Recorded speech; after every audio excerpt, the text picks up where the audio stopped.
I'm CJ with Intelligent Canine, and this video is a video of Lexi, a 1.5-year-old Labradoodle in the early days of her training.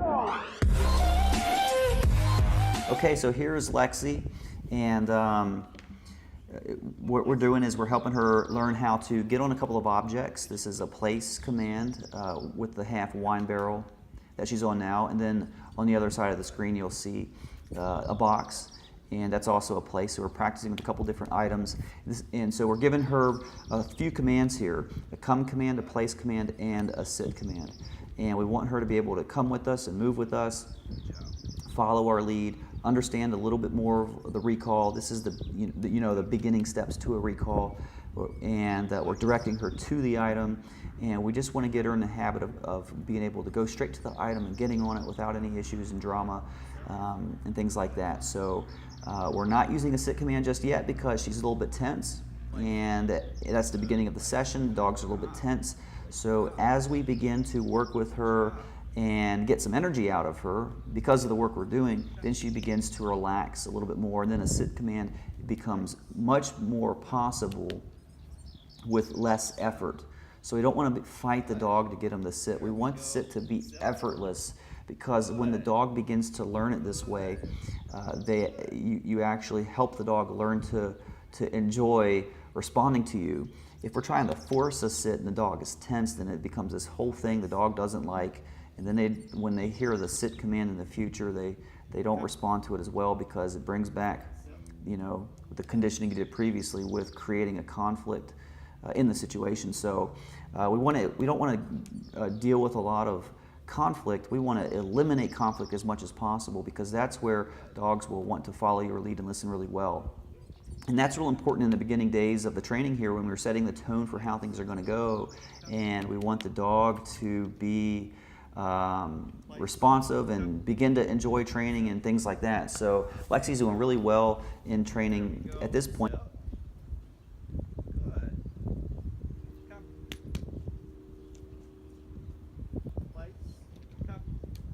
We're going to make another update video here pretty soon, but she's actually doing really well in the early days here with getting on the place, doing the 180-degree turn towards us and paying attention, sitting, us gaining distance, gain a little bit of distance each time, and as we're building on her understanding of it. It's just a really easy exercise to go between two different place items and gain distance a little bit each time after we sit the dog than it is to just use one place item and then really struggle to gain distance. Not really struggle, but this is more of a cleaner way to teach it and making very quick progress, because it's very easy to help the dog understand.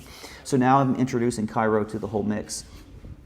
And now that he's out and Lexi's a little bit distracted, her excitement's increasing. Now she's not necessarily jumping around with excitement or acting, outwardly excited, but her internal excitement does increase when you have a dog around. So now you're going to start to see her try to listen less. There is her sit command a little bit slower.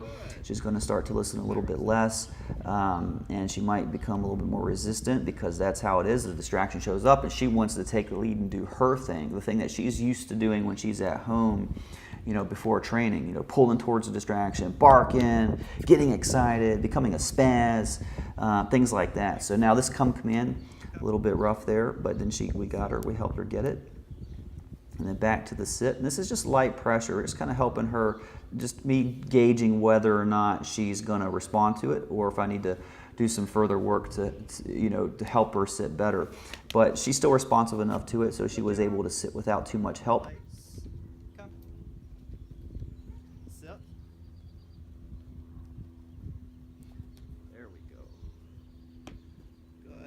There we go.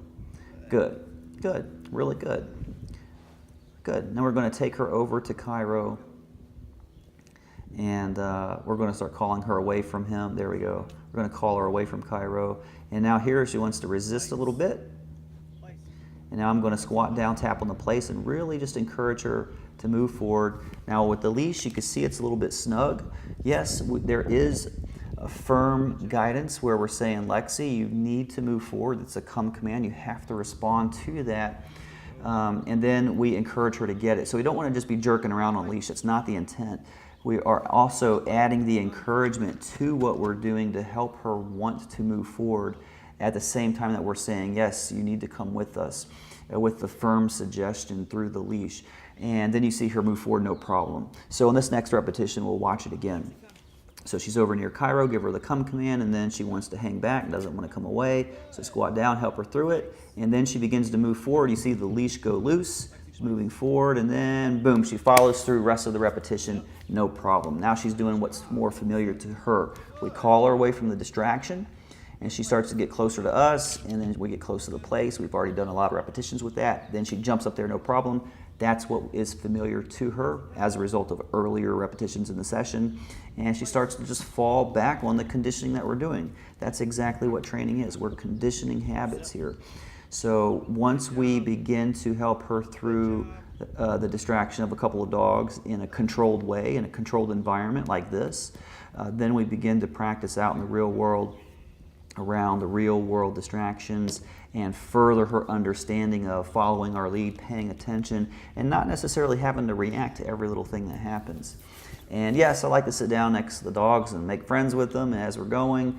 They get to see me as a little bit of their leader. They also get to see me as a little bit of their playmate. I can be a little bit playful with them, and just overall, round out the dog's understanding that training can be something that's fun. Commands are not necessarily optional. We do want the dog to listen to the commands, but we also want to make it fun so the dog wants to listen. Here, just moving Cairo around, and I'm also petting Lexi and helping her see that, hey, that sit command is in effect. Even though we come over to you and pet you and walk away, that's where dogs are really tempted to follow. We want her to differentiate and understand that we didn't tell her to go play. We didn't tell her anything else. We pet her and walk away. The sit command is still in effect. Now, I'm doing it kind of calm-like, but as we go through training, we begin doing it with more excitement to prove her ability to do it and to further work her through the distraction of being pet in an excited way. Because most people don't go over to dogs and pet them real calm-like. They go over to dogs and start baby talking them, petting them, and getting them excited and riled up, and a little bit riled up. And then when they're done petting, walking, and they want to walk away from the dog, they want to be done. They don't want the dog to follow them and jump all over them and chase them around and things like that. But that's what often happens. So we want to work the dog through these scenarios so they're more ready to handle real life and whatever the real world is going to throw at them, including the guests that come into your home and want to pet your dog and things. There's also some dog handling, physically handling the dogs, their feet, their ears, checking the teeth, brushing, grooming. And so we don't just want to handle the dog for the first time you need to cut their nails. That's the quickest way to set the dog up for failure, and also learning that they really don't like getting their nails cut. So in training, I want to handle the paws and handle the other parts of the dog and get them used to being touched, so that when it's time to cut their nails or groom the dog, the only variable that there is that you're going to deal with is the clippers actually cutting the nail. So we want to work the dog through a lot of those things. So, there's me. I'm just having some fun messing with Cairo for a second before the next one. So, okay, so that's pretty much it. This is, one of the earlier sessions with Lexi. Just wanted you to see, how we're working through a few things. This is very basic. Every dog goes through this, and we're helping them learn how to follow our lead, get up onto an item, sit, gain distance. This is the very basic stuff here, but we're teaching it to much more of an advanced level. So I hope you liked it. We'll see you next time.